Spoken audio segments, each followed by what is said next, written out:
জানাজা নামাজের সময় জুতা খুলে ফেলতে হয়, এ ধারণা কি সঠিক?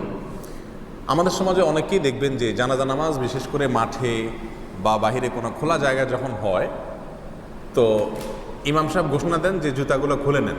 অনেকে জুতা খুলে সামনে রেখে তারপরে দাঁড়ায়, অনেকে জুতা খুলে সেই জুতার উপরেই দাঁড়ান। তো আসলে জানাজা নামাজের জন্য জুতা খুলে দাঁড়াইতে হয় নাকি জুতা পরে নামাজ পড়লেও নামাজ হয়ে যাবে?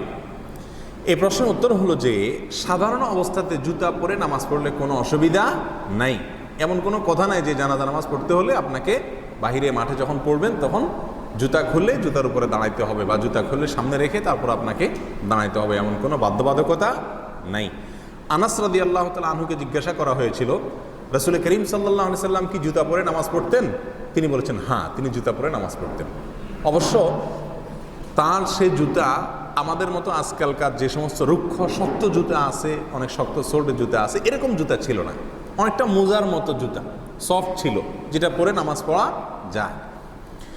আবু দাউদের এক বর্ণনা দ্বারা জানা যায় রাসূল করিম সাল্লাল্লাহু আলাইহি সাল্লাম বলেছেন, খালিফুল ইয়াহুদ ফাইন্নাহুম লা ইউসাল্লুনা ফি নিআলিহিম ওয়া খিফাফিহিম। তোমরা ইহুদিদের সঙ্গে ব্যতিক্রম করো। অর্থাৎ ইহুদিদের ব্যতিক্রম করার মানে হলো তারা কখনো জুতা পরে ইবাদত করে না, ইবাদতের জুতা খোলাটাকে আবশ্যক মনে করে।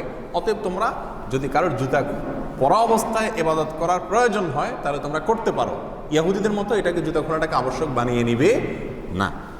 মুসনাদ আহমদের এক বর্ণনায় পাওয়া গেছে যে রাসূল আকরাম সাল্লাল্লাহু আলাইহি সাল্লাম বলেছেন, যদি কেউ জুতা পরে নামাজ পড়তে আসে সে দেখবে জুতার নিচে কোনো ময়লা আছে কিনা। যদি থাকে, নাপাক যদি কিছু থাকে, ময়লা বলতে নাপাক যদি কিছু থাকে, তাহলে সেটাকে সে ঘষা দিয়ে পরিষ্কার করে নিবে, এরপরে সে এর মধ্যে কী করতে পারে, নামাজ পড়তে পারে। তো এই সমস্ত হাদিসগুলোকে সামনে রাখলে দেখা যায় জানাজা নামাজের জন্য জুতা খুলে ফেলতে হবে এমন কোনো বাধ্যবাধকতা নাই। তবে হ্যাঁ, জুতার নিচে যেহেতু বিভিন্ন জায়গায় হেঁটে চলে আসছেন, যদি কোনো মলমূত্র ইত্যাদি নাপাক কিছু আছে, একটা হলো ময়লা, কাদা মাটি, এটা ময়লা, এই ময়লাটা কিন্তু নাপাক না।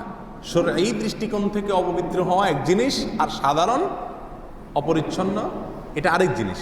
জুতার নিচে তো বালি মাটি থাকবে, এটাই স্বাভাবিক। অতএব ওইটা নিয়ে নামাজ পড়তে পারেন, কোনো অসুবিধা নাই। কিন্তু যদি কোনো নাপাক থাকে, পেশাব পায়খানা লেগে থাকে, এরকম মনে হয়, আলামত দেখা যায়, তাহলে সেক্ষেত্রে সেটা খুলে আপনি নামাজ পড়াটাই আপনার জন্য উচিত এবং কর্তব্য। কথা কি বুঝাতে পারছি?